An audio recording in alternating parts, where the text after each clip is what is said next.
Aguililla, and I will be performing two contrasting monologues. The first one entitled The Birds, a modern adaptation by Don Zolidis, and the second one entitled My Mother's Touch by Lauren D. Lee. These pieces are asterisked for frank talk of death, so if you feel uncomfortable, please feel free to leave now. Okay? And I proudly, for the last time, represent Troop 6471. So I went to Apollo's mansion the other day. He's so hot, but he doesn't even know I exist. He says I'm too young for him. I'm 367 years old. I really wish people would stop treating me like I'm a kid. I mean, really. He's too busy chasing Aphrodite, who's a cow anyway. You should have seen the top she was wearing the other day. Boobs everywhere. She was all like, oh, look at my chest. I'm the goddess of cleavage. It was gross. I hate being immortal. I wish everyone else would just die, but they can't because they're immortal too.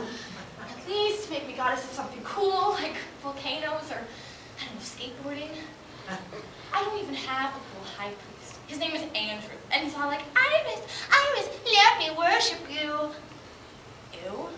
The other day, he sacrificed a sheep. I don't even like sheep. So I cursed him with all these boils all over his face, and he sacrificed another sheep. So then I cursed him with blindness to show him how pissed off I was, and he fell off a cliff, which is kind of cool. But then my dad was like, you can't kill your high priest. And I was like, I didn't kill him. I just cursed him with blindness and fell off a cliff on his own. I can't be held responsible for that. But then I had to go down to Hades, and I was like, oh, Hades, can I have the high priest back? And he was like, as long as you kill the firstborn of all your followers. Sure. So now I have Andrew back, but Hades didn't bother fixing him. He's got a pulverized arm and messed up leg, and now he thinks that I brought him back to life. So he thinks he's got to kill a whole herd of sheep. I'm like, enough with the sheep! And he's hobbling around trying to gather all these sheep, and they're just laughing and buying at him. And then Hephaestus, just to piss me off, decided to curse him with immortality. So now I can't even kill him. Keep your hands to yourself. That's what she told me when I was 5.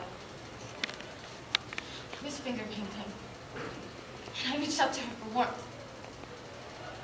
But as soon as my red and yellow painted fingers touched her dress, she screamed and pushed me away. After that, my mother never touched me again.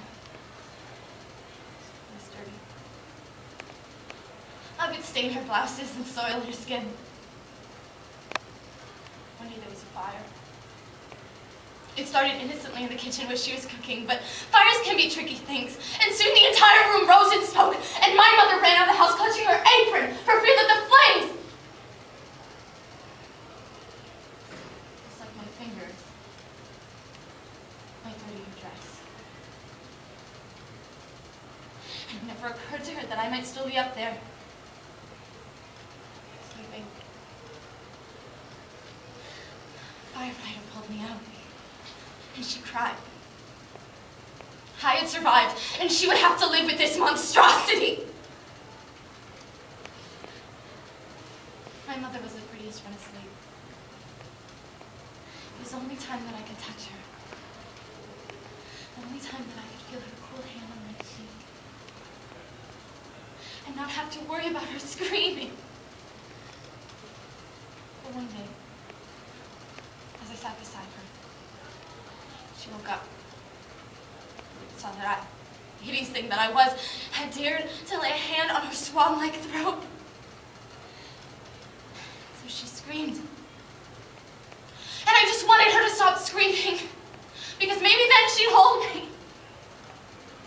Maybe then she'd see that I wasn't so hideous. So I held her down until she stopped. And then I could hold her for as long as I wanted.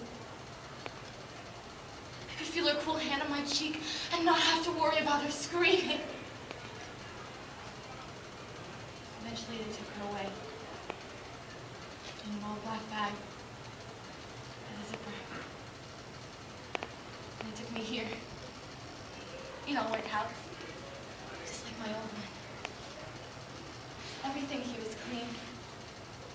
Even my clothes are clean. Just like everyone else's. And for once in my life, I'm completely utterly and 100%